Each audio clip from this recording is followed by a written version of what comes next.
Shri ER Vijayakumar, നിങ്ങളുടെ കരയോഗത്തിന് ഒരുമിച്ചുള്ള അഭിപ്രായമാണോ GS Sukumaran Nair എടുത്ത നിലപാട് തെറ്റായിരുന്നു എന്നുള്ളത്? തീർച്ചയായും കരയോഗത്തിലെ പൊതുവിലുള്ള വികാരം മാനിച്ച് ഞങ്ങൾ ഇന്നലെ വൈകുന്നേരം 7 മണിക്ക് കരയോഗത്തിൻ്റെ എക്സിക്യൂട്ടീവ് കമ്മിറ്റി യോഗം കൂടുകയുണ്ടായി. ആ യോഗത്തിൽ ഞങ്ങൾ വിവിധങ്ങളായിട്ടുള്ള അജണ്ടകളുണ്ടായിരുന്നു. ക്ഷേത്ര നിർമ്മാണം നടന്നുകൊണ്ടിരിക്കാനുള്ള താല്പര്യമുണ്ട്, അപ്പോൾ അതിനെക്കുറിച്ചുള്ള ചർച്ചയുണ്ടായിരുന്നു. അതിനുശേഷം ഒരു പ്രമേയമായിട്ട് ഇതിനെ അവതരിപ്പിക്കുകയുണ്ടായി. കരയോഗത്തെ എക്സിക്യൂട്ടീവ് കമ്മിറ്റിയിലെ ഒരു മെമ്പർ ഇതൊരു പ്രമേയമായിട്ട് അവതരിപ്പിക്കുകയുണ്ടായി.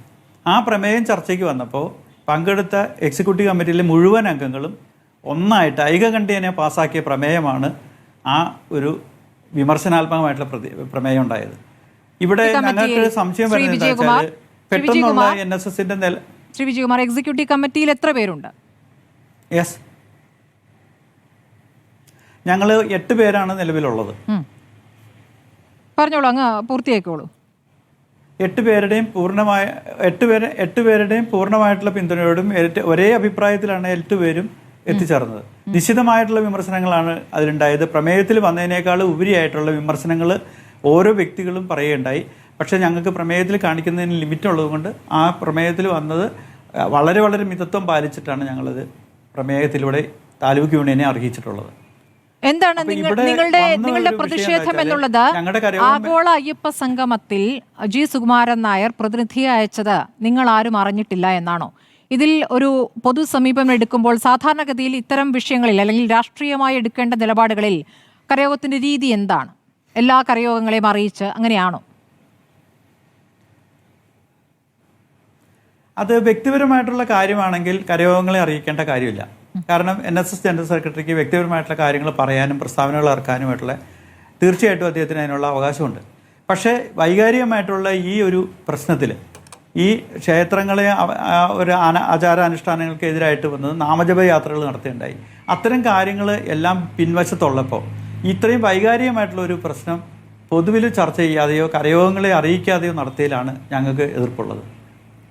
ഇപ്പോൾ നാമജപ ഘോഷയാത്രയിൽ പങ്കെടുത്തതിന് NSS പ്രതിനിധികളായി എത്ര പേർക്കെതിരെ കേസുണ്ടോ എന്നുള്ള കൃത്യമായ കണക്ക് അങ്ങയുടെ പക്കലുണ്ടോ?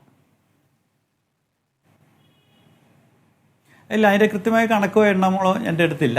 പക്ഷേ ഒട്ടനവധി പേരുടെ കേസുകളിലുണ്ട്. അതിൽ അദ്ദേഹത്തിന് കഴിഞ്ഞ ദിവസം ജനറൽ സെക്രട്ടറി വെളിപ്പെടുത്തിയത് എന്താണെന്ന് വെച്ചാൽ പൊതുമുതൽ നശിപ്പിച്ച ആളുകൾ കേസിനെ നേരിടേണ്ടി വരുമെന്നാണ് പറഞ്ഞത്.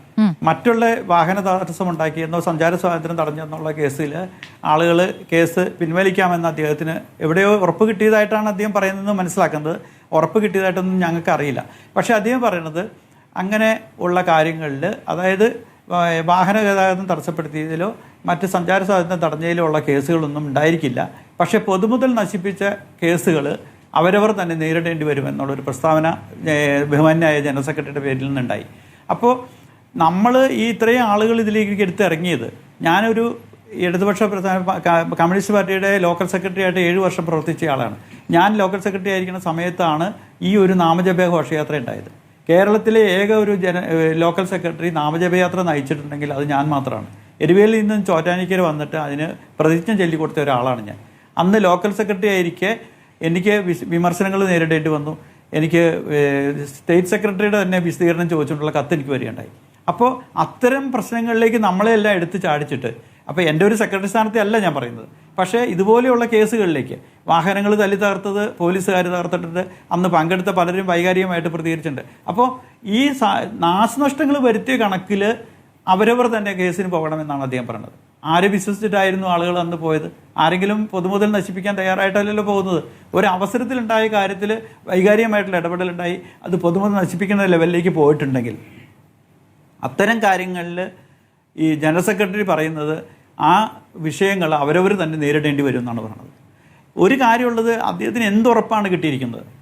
ആ ഉറപ്പ് കിട്ടിയിട്ടുണ്ടെങ്കിൽ അത് വാക്കാലുള്ള ഉറപ്പാണോ രേഖകളുള്ള ഉറപ്പാണോ? ആ ഉറപ്പുകൾ അദ്ദേഹം കരയോഗങ്ങൾക്ക് പാസ് ചെയ്യട്ടെ. 5000 ചില്ലാൻ 6000-അടുത്ത് കരയോഗങ്ങളേ ഉള്ളൂ. അപ്പോൾ ആ കരയോഗങ്ങൾക്ക് 3 മിനിറ്റ് കൊണ്ട് എത്തിക്കാവുന്ന കാര്യമുള്ളൂ ഈ പറഞ്ഞ എല്ലാ കാര്യങ്ങളും. അപ്പോൾ എന്തെങ്കിലും ഉറപ്പ് അദ്ദേഹത്തിന് കിട്ടിയിട്ടുണ്ടെങ്കിൽ അത് അദ്ദേഹം വെളിപ്പെടുത്തട്ടെ. രണ്ടാമത്തെ കേസുണ്ടോ ഇവിടെ? NSS എന്ന് പറഞ്ഞ ഈ നാമജപ ഘോഷയാത്രയിൽ പങ്കെടുത്തില്ല. എനിക്കെതിരെ കേസില്ല. ഞാൻ അന്ന് നാമജപയാത്ര നയിച്ച് ഇല്ല അന്ന് ചോറ്റാനിക്കര പോലീസ് ഫോട്ടോ ഒക്കെ എടുത്തുകൊണ്ട് പോയതേ ഉള്ളൂ. ഞങ്ങളെ ആരെയും കേസിൽ പ്രതികളാക്കിയിട്ടില്ല, കേസ് ഉണ്ടായിരുന്നിട്ടില്ല. അത്തരം കാര്യങ്ങളൊന്നും ഞങ്ങൾക്കെതിരെ ഉണ്ടായിട്ടില്ല. ഞങ്ങൾ പൊതുമുതൽ നശിപ്പിക്കുകയോ വാഹന സഞ്ചാരം തടയപ്പെടുത്തിയിട്ടില്ല. രണ്ടാമത്തെ കാര്യം ഞാൻ പറഞ്ഞു വന്നത്, ഇവിടെ NSS ജനറൽ സെക്രട്ടറി പറയുന്നത് ഇടതുപക്ഷവും വെള്ളാപ്പള്ളി നടേശൻ ഉൾപ്പെടെയുള്ള ആളുകളും LDF കൺവീനർ ഉൾപ്പെടെയുള്ള LDFും ഗവൺമെൻറ്റും തിരിച്ചറിഞ്ഞ് NSSൻ്റെ പാതയിലേക്ക് വന്നിരിക്കുന്നു എന്നാണ് ബഹുമാനിപ്പെട്ട NSS ജനറൽ സെക്രട്ടറി പറഞ്ഞത്. അതേസമയം തന്നെ അതേ നിലപാട് NSS ജനറൽ സെക്രട്ടറി പറയുമ്പോൾ ഇടതുപക്ഷ കൺവീനർ പറയുന്നതും ഗവൺമെൻറ്റും വെള്ളാപ്പള്ളി നടേശൻ ഉൾപ്പെടെയുള്ളവർ പറയുന്നത് NSS തിരിച്ചറിഞ്ഞു, NSS ജനറൽ സെക്രട്ടറിക്ക് കാര്യം മനസ്സിലായി, ഞങ്ങളുടെ നിലപാടിലേക്ക് വന്നിരിക്കുന്നു എന്നാണ് അദ്ദേഹം പറയുന്നത്. അപ്പോൾ ഇതിൽ ആര് പറയണതാണ് ഞങ്ങൾ വിശ്വസിക്കേണ്ടത്? ഞങ്ങളുടെ ജനറൽ സെക്രട്ടറിയെ ഞങ്ങൾക്ക് 100% വിശ്വാസമാണ്.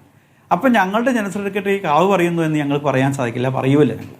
പക്ഷേ ഇവിടെ ആരാണ് ഇത് വിരോധമായിട്ട് പറയുന്നത്, അല്ലെങ്കിൽ രണ്ടിൽ പറയുന്നത്? ഒരാൾ പറയുന്നു ഞങ്ങളെ അംഗീകരിച്ചുകൊണ്ടാണ് വന്നേക്കുന്നത്, മറ്റേ ആൾ പറഞ്ഞു ഞങ്ങളെ മറ്റവർ അംഗീകരിച്ചുകൊണ്ടാണ് വന്നത്. അപ്പോൾ ഇവിടെ നിലപാടിൻ്റെ പ്രശ്നത്തേക്കാൾ ഉപരി ഇതൊരു വിശ്വാസ പ്രശ്നം ചോദ്യം ചെയ്യേണ്ട ഒരു കാര്യമാണ്.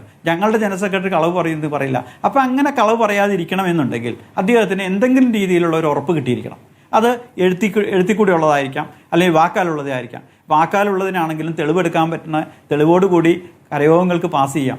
അല്ല, എഴുത്ത് കിട്ടിക്കണമെങ്കിൽ ആ എഴുത്ത് കരയോഗങ്ങൾക്ക് കൊടുക്കാം. അങ്ങനെയുള്ള വൈകാരികമായിട്ടുള്ള പ്രശ്നം മറ്റു നിയമങ്ങളോ നിബന്ധനകളോ ഒന്നും ഇവിടെ ബാധകമല്ല. ഞങ്ങളെ സംബന്ധിച്ചിടത്തോളം അത് വൈകാരികമായ പ്രശ്നമാണ്, അത് വ്യക്തത വരുത്തേണ്ട കാര്യവുമാണ്.